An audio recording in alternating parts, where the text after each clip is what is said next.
Oh, it's starting to get a little chillier here. Not bad. Still nice. It is, but it's a little chilly. You were cold this morning. I had to wear my sweater when we left the house. A lot going on today. Got to run around, do a bunch of work, and then have to go to Northfield tonight. Excited about tonight. A lot of people asking me, hey, the sale is up. Somebody messaged me. Actually, I didn't know this, but the 45 horses in the preferred sale. A lot of shares being sold of stallions, a lot of broodmares being sold, and obviously we have 6, not 5. I did put Gaslight Hall in again, the sale again. This week coming. Now, I don't mind because we get to race him another week. If people want to watch him race, that's fine with me. On October 11th, he will race for $300,000 in Ontario, regardless if we own him or somebody else does. You know, is he an actual player in that class? No, probably not. But it's a horse race. You see long shots win all the time. I won with one the other day. It was 60-1. You know that? I didn't tell you that. Can't tell you the name of the horse though. I can tell you one. So for us, what does it mean? Well, Jug Week has just ended, and Lou Print was amazing yesterday. As I said to Ronnie Wren, we were texting back and forth last night, and I said to him, you know, obviously congratulations, horse race good, you drove him good, but that was probably one of the easiest and most dominant Jug victories I've seen in quite a while. It's always a great race, but at no point did it ever feel like, from the time the entries came out to the time they presented them with the trophy, that he wasn't going to win, right? And the horse just looked amazing, just a real specimen of an animal. So, good job all around there. Our Jug Week was not as good as I thought it would be. I really, to be honest, I thought the 2 trotting fillies had really good shots to win. They both tipped over and made breaks, which was very disappointing. But then Cherry's Girl jumped up and won the Standardbred. Now, we won it last year on the colt side with Arrowhead Hanover. We won it this year with Cherry's Girl, and both times I thought they had outside shots. I actually thought Arrowhead probably had a better shot than Cherry's Girl. If I was going to be completely honest, I thought Cherry was 2nd or 3rd best on paper, but Amy's always loved her from day one. I just thought she raced really well. Really, really well. Now, this video is about a couple of things. We had the sale coming up Monday, as I was just saying. One of our clients said there was 45 horses in the sale, and we have 6 in the sale, Gaslight Hall being one of them. The other one's 3 broodmares. Now, broodmare prospects. Aunt Lily, I did put in the sale, and she's going to have to bring, these are horses that are going to have to bring fair market value. I will put them up for sale now, and if we don't get what we want for them, we will put them in Harrisburg as exactly what they are. All three mares and fillies are, what's wrong? I thought this video was about buckets. This is a general video. We're going to talk about buckets. We'll get to it. Is that all right with you? There isn't a time limit. There's no time limits. So Amy's impatient because we were going to make a video. We'll make a video about just about the flyer buckets in Lexington, because I want to make a video and send it out to our clients because we want to populate those buckets as quickly as we can. So that's fine. But I'm making a general video because we have horses in the sale Monday, and I want to talk about the buckets in general because I haven't told everybody what they are or what they aren't yet. So that's why I had that email written out, right? So on the sale Monday, Aunt Lily, Melisandre, and Grand Slam Deal. The reason being, I'm just going to test the water. I don't know if it's a good time to sell brood mares or not. I don't really know enough about it. There's a lot of breeding shares for sale that might match up with the mares we have for sale. But these are 3 quality bred mares. Obviously, the biggest, strongest filly of the 3 of them, I guess Aunt Lily and Grand Slam Deal would be similar. And then Melisandre a little smaller in stature, but obviously when you look at the pedigree of these 3 horses, there was always broodmare residual value there, and I guess we're going to put that to the test a little bit on Monday. The only thing I have to go on is a couple of years ago we sold Purple Aura and Sweet on Pete. I know what we got for those 2 mares, and I think Aunt Lily, I think all 3 of these mares are a little, let's say, they have better resumes. Let's say that. I don't think on the track necessarily with Grand Slam Dio and Melisandre, but their stature as broodmares would be quite a bit higher than any of those other mares. Melisandre's good. She's small and she's chimpanzee. So Yeah, but I don't think anybody cares about that. She's a $150,000 yearling filly with Jim Pinsey was a world champion. Although he's a little shakier as a stud, he's certainly not. I'm not going to drop names. Say, oh, he's better than this one or better than that one. There's some studs that are maybe fell flat. Creates That's right. I forgot about that. I forgot that she was. I couldn't think of what she was. I said what the hell right away. I'm like, I don't think she was a what the hell. You're right. She was a creatine. So on the track, I think Aunt Lily did better, or very comparably to. No, she won the Next Generation. Purple Aura, Sweet on Pete did not. Purple Aura and Sweet on Pete. All three of them were Buckeye fillies at 3. We didn't drive the Next Generation. Are you sure? I'm pretty sure they did. No, they didn't. Okay. Okay, yeah, you might be right. All right. When it comes to those 3 fillies, I guess being the guy who drove them a lot and being around them since the day we brought them in the barn, I would say Aunt Lily is similar to Sweet on Pete with maybe a little deeper pedigree. I think the Purple Aura's pedigree is fine. It's Ohio pedigree, and she'll do fine. Her colt is selling in the London sale. Yes, I've noticed that, by the way. I appreciate it. I've had no less than... It's by King of the North. I've had 5 or 6 people message me and say, are you interested in this colt? Of course I am. Of course I'm interested in the colt. Well, it depends on what kind of value, what kind of price we're going to get. Somebody asked what I thought the King of the North would bring in Ontario. I said, I don't know. Green Man Alicia has chewed up everything. So is there going to be maybe a little displacement in the market with King of the North coming in? I have no idea. I think Lexington will be a telltale sign of how well they're received, and I would have to believe that would spill over into London. So I don't know what's going to happen. Anyway, back to the sale. We have 3 trotting mares: Aunt Sarah, Aunt Lily, Melisandre, and Grand Slam Dio. Now, at the very least, I'm trying to figure out what I believe they're worth in Harrisburg, then subtract 2 months training, all the bills attributed to them over those 2 months, then also what we'd have to pay Harrisburg for the consignment fee. We're going to have to pay preferred either way. So I believe this made the most sense. Now, the number that we're looking at for Monday, I'll land on. It will be obviously less than what I would expect at Harrisburg. But again, we did also sell Sweet on Pete and Purple Aura privately. Those horses did not go through Harrisburg. So I think I have a pretty good idea what they're worth and what we should be expecting for them. Of all the mares we've sold, Grand Slam Dio is the best bred one by far. She is a sister to Up Your Dale, and the entire family is strong top to bottom. She's a big, good-looking filly, and I suspect she'll bring money accordingly. Now, she would be one I certainly don't have any problems taking her to Harrisburg, because when she lands at Harrisburg looking as big, as strong as she does, I won't have any worries with that. So, same with Aunt Lily. She got that big, strong body on her. Whereas Melisandre is a little smaller in stature, but still built like a pit bull. Oh, it's built like a chimpanzee. It's not like you say, no, she's not a small chimpanzee. She's a rather large chimpanzee, actually, I would imagine. So those horses are in the sale. Gaslight Hall is in the sale. Just for the simple reason that I just assume the right set of eyes are going to say, hey, here's a quality colt with 3 or 4 wins, shows miles in 55, 54, 56, and is guaranteed a spot in the $300,000 Sire Stake Final on October 11th. It just made sense to me. It did the other day, and it certainly does again today. But if it doesn't work out, fine. We'll keep him. We'll race him in the Super Final ourselves, and then sell him afterwards for whatever we sell him for. He'll always be worth a good portion, if not all of we were offered the other day for him, I guess is what I'm saying. And then Foxy Seaside, I put in the sale also. The only reason this is a filly, I really believe this filly will go forward where she goes. I just don't know. In Northfield, at the Meadows, in Dayton, these are all kind of feast or famine classes, right? You can either do, or there's nothing for you, is the type of thing. If she went to a different kind, Dover, I think she would crush at Dover, but I don't know what they offer, and I don't know what classes are there, right? It's a filly, it's 1 in 55, 56, pace 53, 54, has lots and lots of speed, and now is starting to put it all together. Yesterday's race was unfortunate, but you can see she kind of got tapped coming out of the check. Well, that's not true. She didn't get hit. I went to check her just to give Hank room because he was coming out, and I knew he was coming out. I went to give him room, and she kind of shied away from something, whether it be a whip or whether she saw him coming out, I'm not sure.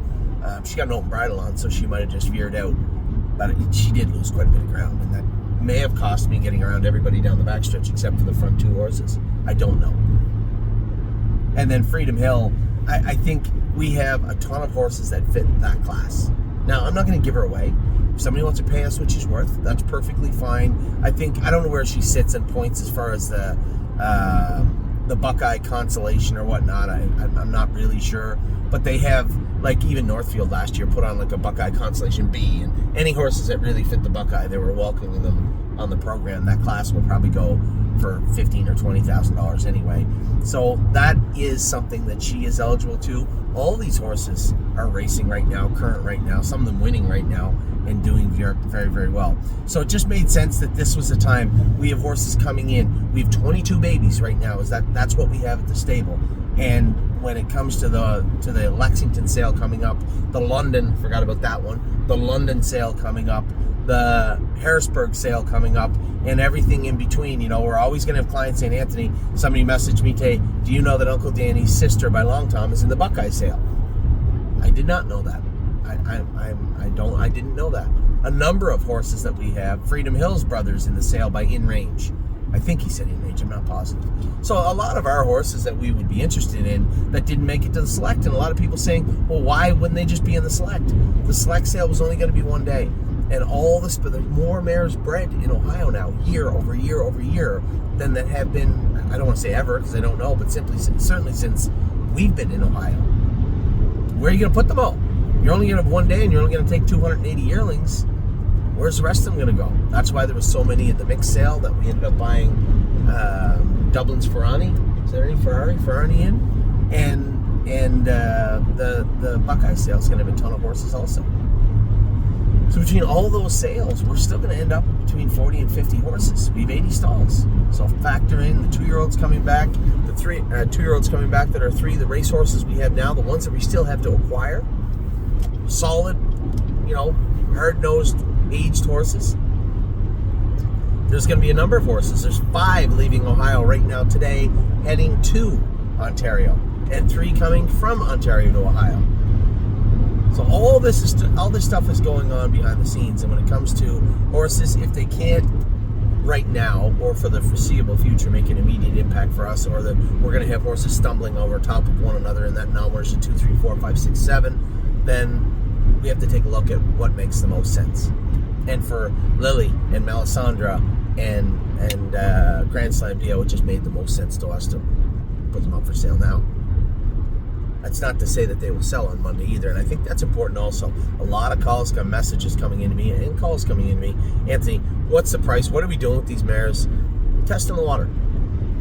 If we don't sell them, we don't sell them. They'll be in Harrisburg. But for me, if we can get a number that makes sense today in respect to 2 months from now or 6 weeks from now, whatever it is, in Harrisburg, that makes the most sense. So that's why they're up. So 6 horses selling on Monday. Now to the buckets, as Amy said. She wanted to talk about the buckets. It's only taken 13 minutes. The buckets for Lexington. Now I will set these in place in cement tomorrow for everybody, but this made the most sense. Rather than asking people if they want to be involved in a high-end pacer and a high-end trotter and putting a number beside them that may or may not, I had nothing but his rim left on this car. Did you see the car that was just pulled over there? It was on the side of the road there. The tire was gone. It was right on his rim. Rather than trying to check tires, it's a little... Oh, that's awful. There's a big sign that says check tire pressure. Poor guy half a mile back's got no tire on his right hind rim. That's dirty. So when it comes to the buckets, these are going to be standalones, right? So what I'm going to ask everybody to do is, if you want to be involved in a high-end pacer and a high-end trotter, and I'm surprised we have a lot of people that do, please email me and let me know. And I can't put a price beside them because, buying a horse between $120 and $150 sounds okay. That's a big deal. We're talking about hundreds of dollars difference in shares. I'm not looking to spend, $190 or $200. I'm not looking to do that, but I do know that if we're going to look for a horse, and I can name 5 of them I looked at over the last day or two on either gate. If we're going to look at getting into one of those horses, it's going to be 6 figures. It's going to be a little bit higher. So if somebody wants to be involved, please let me know, because those buckets, can't just go in and buy the horses. Hell, guess we bought that one. You know, I need some people that are going to be interested in buying those horses that stand behind us. And I know who you are, and you know who you are. And I'm sure I've talked to many of you already. I can tell you right now, the Pacer one, probably already half sold out. Right, as of right now, probably already half sold out. And when it comes to the trotting one, I think if I looked closely, it'd be somewhere close to that also. So they're going to be standalones. I'm not putting dollar amounts beside them. I am looking for a high-end trotter. I am looking for a high-end pacer. If we find one that makes sense, that I think was a deal, which sounds stupid at that price, but if I find one that I believe is undervalued in Lexington, then we will likely be scooping one of those up. That's aside from everything else. Now, for us, the general public, the general population, in the stable.ca, I've made up 4 buckets that I think will do us all the good in the world. Now, I'm going to be emailing everybody this afternoon about the flyer buckets. And thank you to Russell, one of our partners, messaged me and said, Anthony, why don't you just ask everybody for a commitment? Now, he said 2%, but if I can get 100 people out at 1%, I'm fine with that too. To just commit to being in the flyer buckets. I made 2 buckets. They're going to be $50,000 each, and they will have 2 to 3 horses in them of my choosing. These would be anywhere between Rico Tubbs and Jailbird Jog, who was $52,000 last year. I guess I can't do that with a $50,000 bucket. Who was one that we had for 20? I guess I'm putting you on the spot. I'm putting me on the spot too.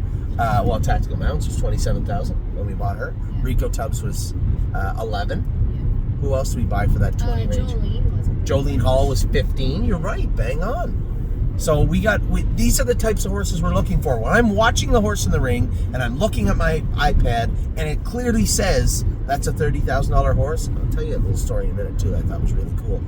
A $30,000 horse and it's stuck at 12 and I put my hand out and buy it for 14 or 15. That would be our flyer horse. That's the bulk of our order. Those are our horses, right? And that's exactly what I'm looking to do. So I'm going to put 2 of those buckets together. Somebody messaged me and said, why don't you just make 1 bucket for 100? Well, because it's finance. Not a lot of people can just say, here's $1,000 or $2,000. Well, no, and also that's, if you put 6 horses in there, that's 6 bills. And then 100% correct. Have to get rid of those. I was just getting to that. So it's very simple. If you want to buy into a bucket of 6 that would be $100,000, just buy into both buckets of 50. How's that? Yeah. We're going to have 4 to 6 horses in both of them combined. 2 to 3 horses in each bucket. It'll be a $50,000 cap. I think that works the best. I know there's a lot of horses, but that is the one, what you just said is the one question I get all the time when I don't have numbers on there. Anthony, how many horses are going to be in there? Because it's not necessarily what you pay for them, but it's the bills. You know, rather than buying 2 and you end up with 4, well, if I'm expecting 2 and I budget for 2 bills every month, and now you've saddled me with 4, it's not really what I'm looking for. And that is the loudest voice inside the stable, is being able to budget not just the cost of the horse, but the bills associated with it. So those buckets will have 2 to 3 horses in them each. And I just labeled them bucket A and bucket B, flyer bucket A and B. And if you want to have a chunk of all of them, just buy a share in each bucket. Be perfectly fine with me. I have no problems with that. And I'm going to be sending emails out. Those are the ones I want to populate right away. Those are the ones, those are our meat and potatoes owners. Those are the ones, the vast majority of you out there. I would be in that bucket if I was a client of the stable, that's for sure. That's where I would be going. Just show me the most value that you think you can find in the sale. So that's what I'm looking at. The next biggest thing people ask for, trotting fillies. So I put together a trotting filly bucket, 2 to 3 fillies. That would be $120,000. You might say, geez, that's a little much. Well, you look at last year again, it would be fit in there. Jailbird Jug was 52. The filly I love, Degas, was 52. Who else did we buy? Love Sensation was 40. Although you didn't get to see her much this year, you will next year, I will predict. Who else do we have? Xena Kemp was 25,000. Although we didn't buy her, we ended up with her, but she was 25,000. Which one? I was going to say Royal Fish, but He was a colt too. Yeah, this is the trot filly bucket. Yeah, so you would have anything between Jolene Hall, Jailbird Jog, Degas, Love Sensation, any combination of those horses. Well, not all those horses, but for the most part, any combination of those types of horses would fit in this bucket. This is 2 to 3 trotting fillies. It may be 2 fillies for 60, and you might say, well, it's pretty nice fillies. you can always buy a really, really nice trotter. If you sit there and just wait, get a drink, sit down on your stool, and this is what I like to do. I have all these horses priced. Look at them, take my notes. I have a couple of pictures of them. I take my notes very meticulously of what I want, right? My notes are super meticulous. If I don't like the horse, I'll just put, no, I don't, it's not for me. So there's a number of horses I just dismiss. But all the other horses, I guarantee you, there'll be, well over 200 horses with prices beside them as the sale goes through. Just sit there and watch them come up. I know this one, I had priced it 35 to 40,000. It's going for 22. Yep. And that's how the stable goes about buying horses. But also numbers also. I know that if I only have 3 trotting fillies to put in this bucket, I'm looking for the very best 3 I can find, or even 2 of them, for that matter, to go in this bucket. And then the main bucket, this is just going to be 3 or 4 horses. I put it at $150,000 because I thought this is 3 or 4 very good, very quality horses that we can put into one bucket. Everybody can sink their teeth into them, right? This would be a general population main bucket. It will not fully subscribe when we get to Lexington. I know it, you know it, and you know what? If we do well filling the other ones up, I'm okay with that. I'm not that worried about that because I know the horses that I put in that bucket, you are all going to be very, very interested in. So my job over the next 3, 4, 5 days is going to be filling up, if you don't mind, helping me, filling up the Flyer A and Flyer B bucket. The trotting fillies bucket, you guys know, I know who your trotting filly people are out there. You're going to fill that bucket up like that immediately. The standalone horses, I'm telling you right now, just let me know if you want to be involved with a high-end pacer or high-end trotter. I've already had like 8 names on both sides of the ledger almost for each horse. We will be buying likely a high-end pacer and a high-end trotter. If you want to get involved, let me know, right? And that's the only one of these buckets I'm not going to ask you for money up front. Really just a promissory note saying, yes, I'd like to be involved. I just have one question. Yeah. If we end up buying an Ontario bred That's a Lexington, are they going in the Ontario bucket for the London sale? That is a very good question. No. So they could potentially go in these? And I'll tell you right now, there's a ton of Bulldog Hanovers, there's a ton of King of the Norths, and I think we treat Lexington as a standalone.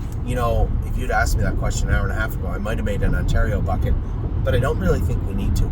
If you're out there and you're I have every interest in buying a King of the North or a Bulldog Hanover at this sale, just so you know.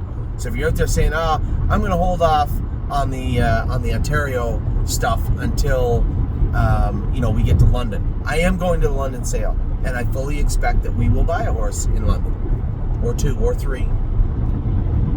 But there absolutely could be an Ontario horse in this bucket. Before you email me and say, Anthony, why don't you just make a standalone Ontario bucket? Here's the thing. If you buy into the main bucket and there's a Bulldog Hanover in there and you'd rather not have the other 2 horses in there, it won't be a problem moving the shares of those other horses. If you buy 1 share in the main bucket and you want the 1 share of the Bulldog Hanover we're going to get, or the King of the North, or whatever, we're going to Better's Delight we're going to get, the other 2 shares should not be hard to move. But I don't think we need a standalone Ontario bucket deal. Because in past years, a lot of people might like an Ontario bred we bought, but it's very difficult to get people overly interested in an Ontario bred bucket. That's why I was asking you or do you just want to hold on and then you can add that horse to the bucket? Well, I'll reserve the right to do that. That's a good point. I'll reserve the right to fill the main bucket up. And if we have 1 Ontario bred, I can have him as a standalone. Well, anyone can message us and say, I want that Ontario bred. And by the way, there's nothing saying that want that high-end pacer. There's nothing saying he's not going to be a Bulldog Hanover. There's nothing saying. In fact, the horse I wanted to show you later on, no, I'm not. There's a ton of them. They'll never guess it. The horse I wanted to show you later on, now that I say it out loud, he is a Bulldog Hanover. So there you go. I guess we'll have to just play it by ear. So we may not have to worry about it. That standalone pacer may very well be a Bulldog Hanover. Or it may be a Better's Delight. It's not going to be a Better's Delight. Can't do it. But it could be a Bulldog Hanover. Anyway, some conversation between Amy and I. 2 very good questions from my lovely wife here about, and then before you say it wasn't staged, of course it wasn't staged. Nothing I do is staged. So, well, it just isn't. Well, maybe they thought that you just dropped the question because, no, it was a fair question. I'm trying to think of questions that might be because I'm going to get emails about them, you're right. So, just so you know, I'm not going to have a standalone Ontario bucket. I will when I go to the London sale. Obviously, we're in London. they're Ontario horses. We won't. It's like Chinese food. Do they call it Chinese food in China?